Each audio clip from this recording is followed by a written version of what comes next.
Hi, good morning everybody.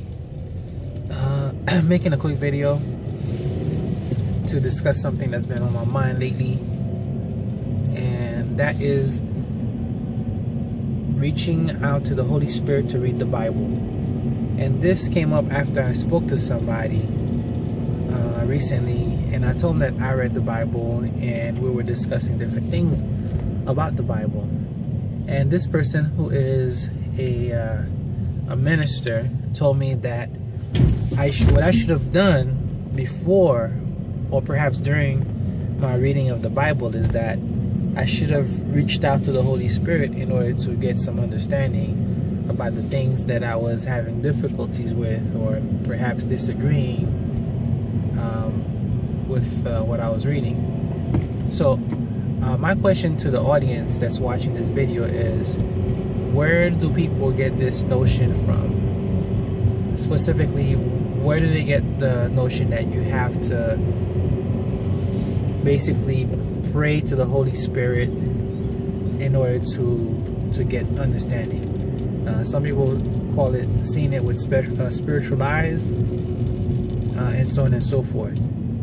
I think that this notion is a cop-out, because when someone brings up something in regards to the Bible that the believer doesn't like, and they can reference it, etc., then the believer can simply say that, well, you didn't read the passage or the book or whatever with spiritual eyes, or you didn't ask the Holy Spirit for guidance.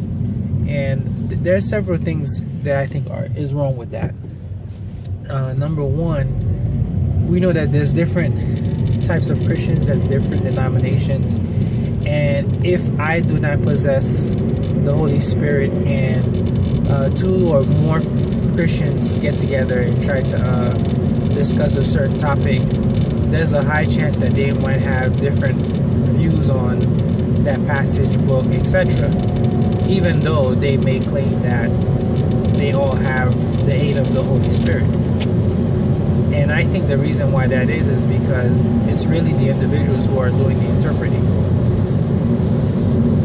The other thing that I see as problematic with that is that if a God wanted you to get some kind of information that was urgent from this book, then it should be full of facts and limited on items that need to be interpreted. For example, if we're talking about the capital of the state of Alaska, it should be easy to discern, If I'm talking to someone who believes that the capital of Alaska is Anchorage, and I say, no, I don't think that's correct. Another person said, no, it's Fairbanks. Another person says it's something else.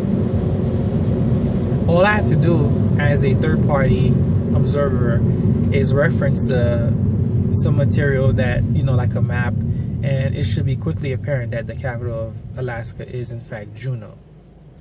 So for me, I think that's the best way to approach it. It was very simple what I did with the Bible. I approached it like factually. I read it like any other book. I picked it up, I opened it, I started reading it. I tried to keep an open mind, but at the same time, ask myself questions, write down questions. And the question that I have for a Christian believer specifically is that if you are going to read other religious texts, do you, before you start reading the book, request the aid of the God of that religion or the spirit of that religion for some kind of administrative help and guidance to understand things like context, history, or linguistic anomalies, if you will? Because I don't think that Christians do that to other books. I don't think Christians do that to their own book, but I've never really I've never witnessed someone start to read a book like that, So that's the gist of basically what I want to say. I think that it's a cop out. I think that's it's a person's defense mechanism to say that, you know, the critic did not read the book with spiritual eyes, because, you know, that's not a tangible thing. That's not something that's easy to verify, except when you get other people who supposedly claim that they have this ability to communicate with the Holy Spirit, which, by the way, the Holy Spirit is part of the Christian Trinity. And so if you're talking to like a Jewish rabbi or whatever, this notion would not fly, because they don't believe in a Trinitarian God.